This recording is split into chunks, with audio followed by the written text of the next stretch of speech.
नमस्कार। राजस्थानी साहित्य की काल परंपरा के अध्ययन के क्रम में आज हम अध्ययन कर रहे हैं आधुनिक काव्य परंपरा के तीसरे चरण, तृतीय चरण। यह कालावधि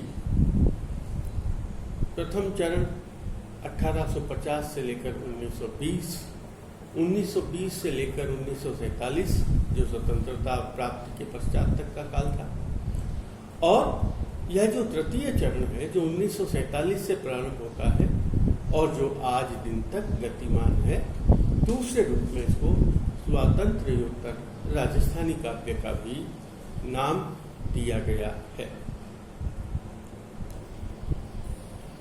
भारतवर्ष के इतिहास में देखें तो आधुनिक युग में भारत की स्वतंत्रता की प्राप्ति का जो घटना है, वह घटना इस युग की सबसे बड़ी घटना कही जा सकती है, क्योंकि लगभग 700-800 हजार सालों की गुलामी के पश्चात यहाँ के लोगों ने, भारतीयों ने स्वतंत्रता के उन्मुक्त वातावरण में सांस लिया और उस उन्मुक्तता का, उस स्वतंत्रता का भारतीय जनमानस पर बहुत गहरा प्रभाव पड़ा। एक लंबे संघर्ष के बाद आजादी हमें प्राप्त हुई थी और इस स्वतंत्रता का प्रभाव जीवन के सभी क्षेत्रों में दिखाई देने लगा और वही प्रभाव साहित्य में भी आया। और यही कारण रहा कि इस काल को स्वातंत्र्योत्तर काव्य कहा गया, क्योंकि हम राजस्थानी से संबंधित अध्ययन कर रहे हैं, इसलिए इसको स्वातंत्र्योत्तर राजस्थानी काव्य, और चूंकि काव्य परंपरा का अध्ययन कर रहे हैं इसलिए इसे स्वातंत्र्योत्तर राजस्थानी काव्य का नाम दिया गया। इस काल परंपरा का जब हम विस्तृत अध्ययन करते हैं तब हमें पता लगता है कि पारंपरिक काव्य धारा से परिवर्तन पिछले 50 सालों से अधिक के काल में होने लग गया, और यह जो परिवर्तन था वह भाषा के आधार पर भी था, शैली के आधार पर भी था और अन्य कई आधारों को लेकर किया गया था। और एक और विशेष बात, समकालीन जितनी काव्य धाराएं थी, समकालीन जितना काव्य से भाषाओं में जितना काव्य सृजन हो रहा था, उसका भी व्यापक प्रभाव राजस्थानी काव्य पर पड़ा, जिसका सीधा उदाहरण हम हिंदी काव्य परंपरा से ले सकते हैं और यह कह सकते हैं कि हिंदी काव्य धारा का भी राजस्थानी काव्य धारा पर बहुत सीधा असर और प्रभावकारी असर पड़ा, क्योंकि समानांतर या उसके बाद परवर्ती काल में वे ही काव्य धाराएं हमें दिखाई देती और कवियों ने अपनी रचनाएं, अपनी काव्य ग्रंथ उस परंपरा को आधार बनाकर प्रस्तुत किए। इस कालावधि को हम रचना परख न करके इसको हम प्रवृत्ति परख अध्ययन करेंगे। काव्य धाराओं में जितनी काव्य धाराएं रही, उन काव्य धाराओं को आधार बनाकर हम इस कालावधि का अध्ययन करेंगे। इसमें जो सबसे पहले जो हमें काव्य धारा दिखाई देती है और जो सबसे पहले आती है वह है प्रकृति संचेतना परक काव्य। उसके बाद है प्रगतिशील एवं परिवर्तन के काव्य, फिर है नवीन काव्य, उसके पश्चात है भक्ति नीति एवं श्रृंगार परक पारंपरिक काव्य, हास्य व्यंग्य प्रधान काव्य। जब हम प्रकृति संचेतना परक काव्य के अध्ययन करते हैं तब उसमें मैंने जैसे आपको कहा, यहाँ की मानसिकता बदली, यहाँ के लोगों का विचार बदला, यहाँ के लोगों का रुचि बदली और उसी रुचि के चलते हुए लोगों का मन कुछ अलग दिशा में गया।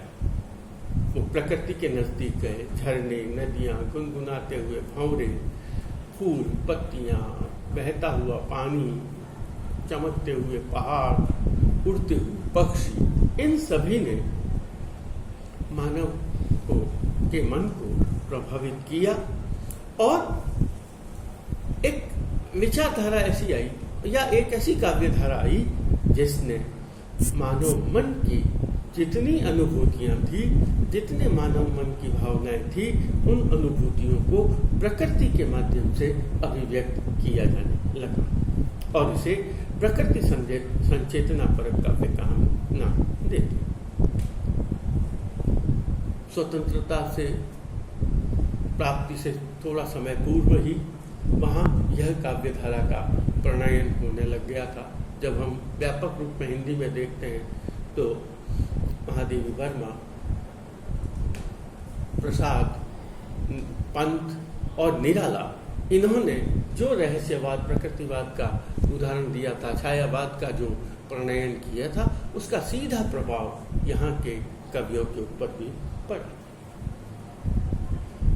और वो परंपरा, उन्होंने जो परंपरा ली थी वो अंग्रेजी काव्य से ली थी और वो प्रभाव हिंदी में आया, हिंदी से फिर हमारे राजस्थानी काव्य पर रहा। स्वतंत्रता से पूर्व बादली लिखी गई और उसके परंपरा के बाद में कन्हैयालाल सेठिया, नारायण सिंह भाटी, सत्यप्रकाश जोशी, कल्याण सिंह राजावत, लक्ष्मण सिंह रसवंत, गजानन वर्मा आदि ने अपनी रचनाएं इस संबंध में प्रस्तुत की। बादली में कवि बादलों की वंदना करता है और यह कहता है कि तुम ही हमारी जीवनदाता। लू को कहता है कि तुम बादलियों की जीवनदाता हो और चूंकि बादलियां हमारे जीवनदाता हैं, इसलिए तुम आओ और चलो जिससे बादलियां आए। कवि नारायण सिंह भाटी ने अपनी सांझ रचना में संध्या को एक दुल्हन के रूप में प्रस्तुत किया। लुकाती दिवलो अंबर ओट, निरखता आई ओ संसार, दरकती छांवती धीमी चाल, मुड़कता नैना सुरमो सार। सांझ के माध्यम से कहीं कहीं कवि की रहस्यवादी भावना भी प्रकट हुई है। कह दे कुण एड़ो जग माए, करे जो प्रभा तारी साथ, दीनारी सूरज हंदी जो, घरे की रात्र ली।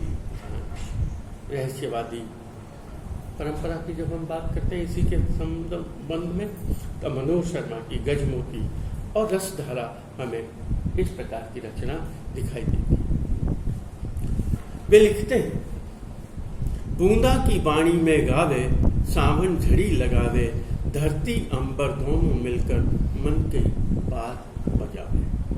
कन्हैयालाल सेठिया ने भी प्रकृति के गीत गाए, गजानन वर्मा ने, और ऐसी रचनाएं मिमजर, लेल डांस, गजानन वर्मा की स्वप्न नृत्य रीत में, बारहमासा आदि इस प्रकार की रचनाएं कही जा सकती हैं। सुमेर सिंह शेखावत की मेघमाल,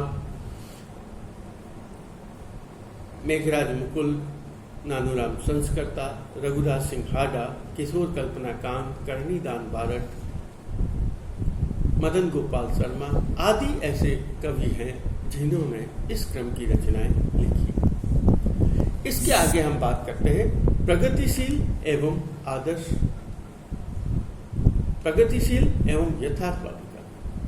प्रगतिशील यानी समाज में परिवर्तन, और यथार्थ में जो समाज की स्थिति है उसका यथा स्थिति चित्रण करना।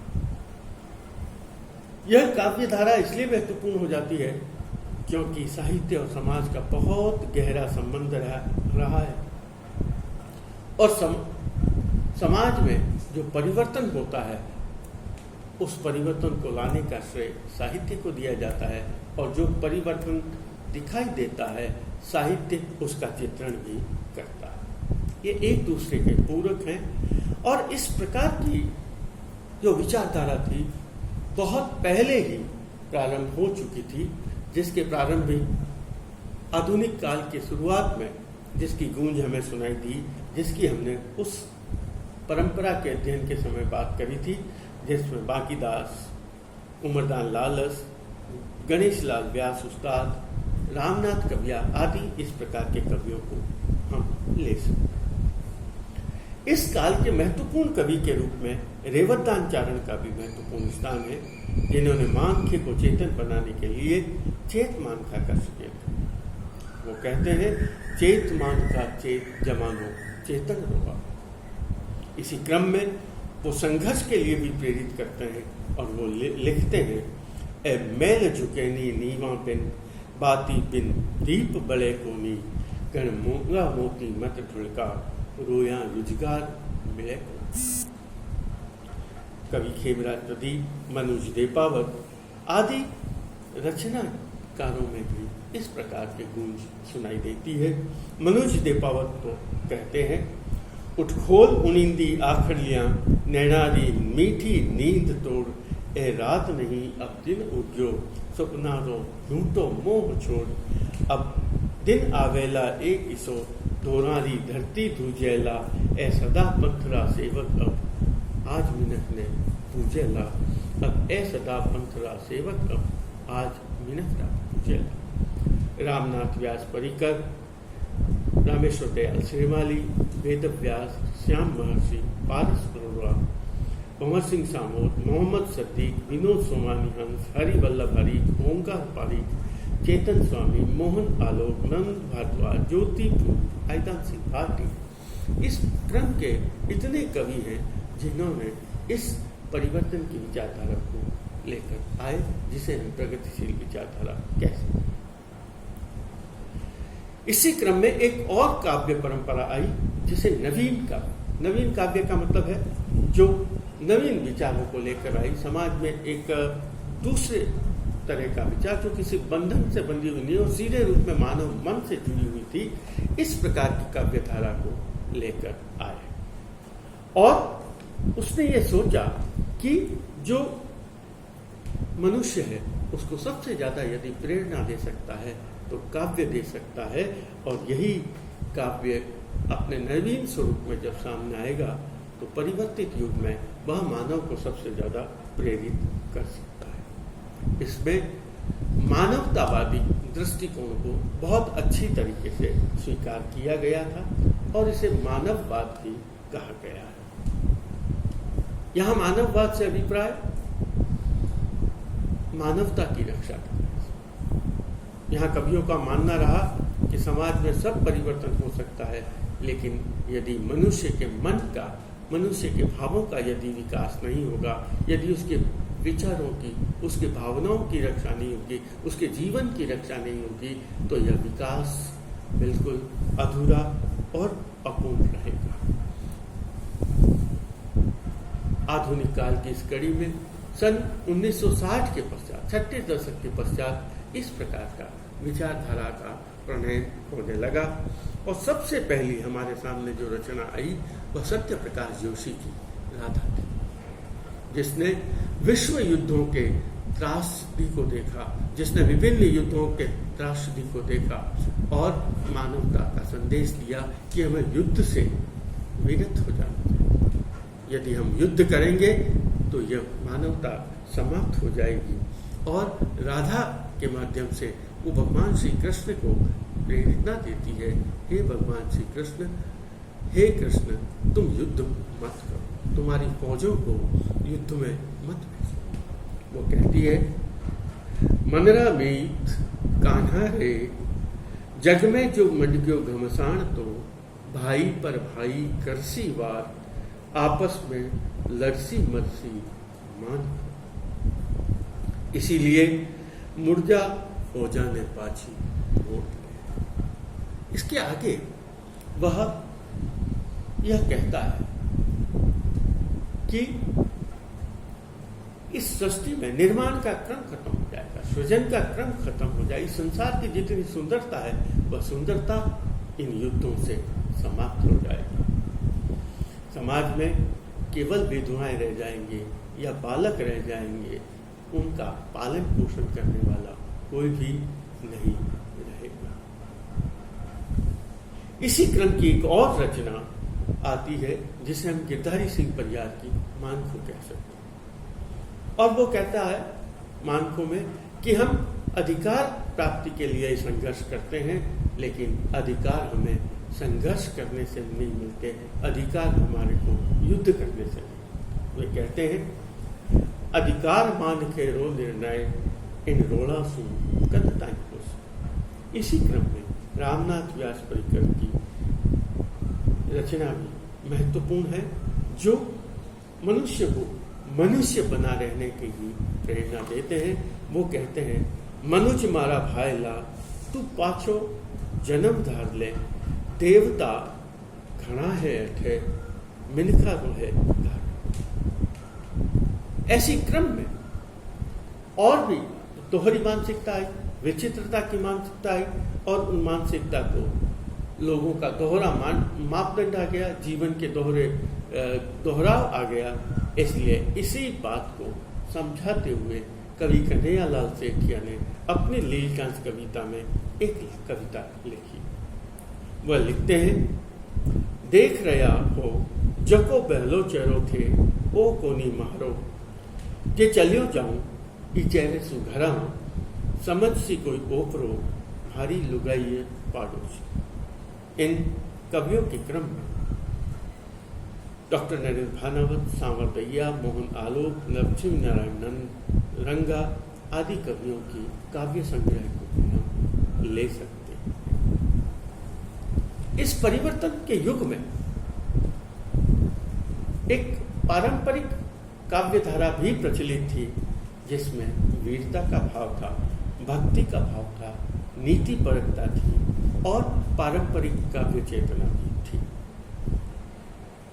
वीरता में लगातार यहाँ युद्ध हुए।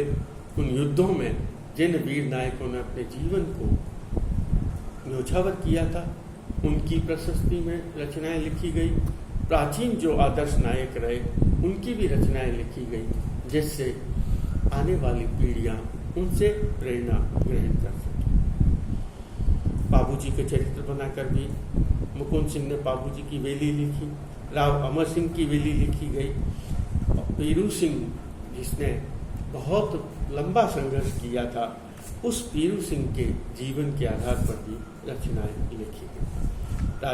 कवि राजा मोहन सिंह, राम सिंह सोलंकी, रेवत सिंह भाटी आदि की रचनाएं, इस क्रम की रचनाएं कही जा सकती है। इसी क्रम में एक आधुनिकता को आधार बनाते हुए, एक आधुनिक शैली मुक्त छंद के रचना को आधार बनाते हुए नारायण सिंह भाटी ने वीर दुर्गादास के चरित्र को आधार बनाकर एक रचना लिखी, काव्य ग्रंथ की रचना की, जिसे वीर दुर्गादास कहा गया। वे लिखते हैं और मानस मर फूटसी इड़ारा, पण जुगा जायो रातू जुगा ही जीव। इसी क्रम में उनकी रचना परमवीर शैतान सिंह को आधार बनाकर लिखी गई।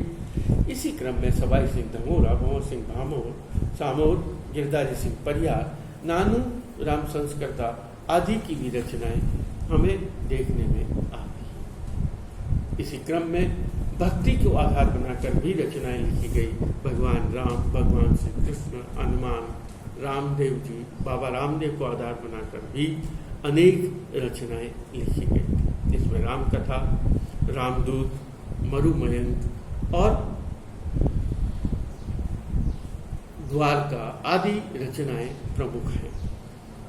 इसी क्रम में मनोज शर्मा, कन्हैयालाल सेठिया, महावीर प्रसाद जोशी की रचनाओं को भी देख सकते हैं। नीति काव्यों की परंपरा भी इस काव्य में दिखाई देती है, जिसमें कन्हैयालाल सेठिया की रमणीय रासोड़ता प्रमुख है। इस क्रम में हास्य व्यंग प्रधान कविताओं का भी सृजन हुआ। विषमताओं से परिपूर्ण जीवन में हास्य और व्यंग का बहुत महत्वपूर्ण स्थान रहा है। हास्य जहाँ थके हुए मानव को आनंद प्रदान करता है, वहीं व्यंग के माध्यम से सामाजिक विद्रूपताओं को भी उजागर किया जाता है और बहुत हल्के रूप में उन विद्रूपताओं पर चोट की जाती है। यह परंपरा कविराजा बांकीदास से प्रारंभ हुई, जिसमें रामनाथ कविया, उमरदान लाल, गणेश लाल व्यास उस्ताद ने उस परंपरा को बनाए रखा। जन कवि उस्ताद की रचनाएं प्रारंभ में जहाँ स्वतंत्रता काल से पूर्व जहाँ आज़ादी के लिए संघर्ष थी, वहीं जो पहले स्वराज्य के लिए लड़ी, उसके बाद जन कवि उस्ताद की रचनाएं सुराज्य के लिए लड़ती है। वो कहती है, हाथ हाथ ने खामड़ दौड़े, किणरी राखा आंस मुलकरी आ करी आजादी। गोबरिए बांभी रे घरसू धुए धानरी याद रूठ गई, गोबर कूके माने काई राज बदल गयो माने का। इसी परंपरा में गणपत चंद्र भंडारी, विश्वनाथ विमलेश, बुद्धि प्रकाश पारीक, मोहन आले, सुरेंद्र शर्मा, कैलाश मंडेला आदि रचनाकारों को भी हम ले सकते हैं। इस प्रकार यह कहा जा सकता है कि इन कवियों ने किसी न किसी रूप में, नवीनता के रूप में, एक विभिन्न प्रकार के कवियों ने अपनी रचनाओं को प्रस्तुत किया है और उन रचनाओं ने अनेक प्रकार से अपने भावों को अभिव्यक्त करते हुए समाज की विद्रूपताओं को अभिव्यक्त किया है, उन्हें निरूपित किया है। इस प्रकार हम कह सकते हैं कि आधुनिक काव्य की परंपरा विभिन्नताओं से परिपूर्ण और अनेकताओं से परिपूर्ण है, और उस काव्य परंपरा के आधार पर यह कहा जा सकता है कि राजस्थानी काव्य परंपरा भी अपने आप में एक सशक्त एवं संपूर्ण काव्य परंपरा है, जिसमें जीवन की विविधताओं को समावेश किया गया है। धन्यवाद।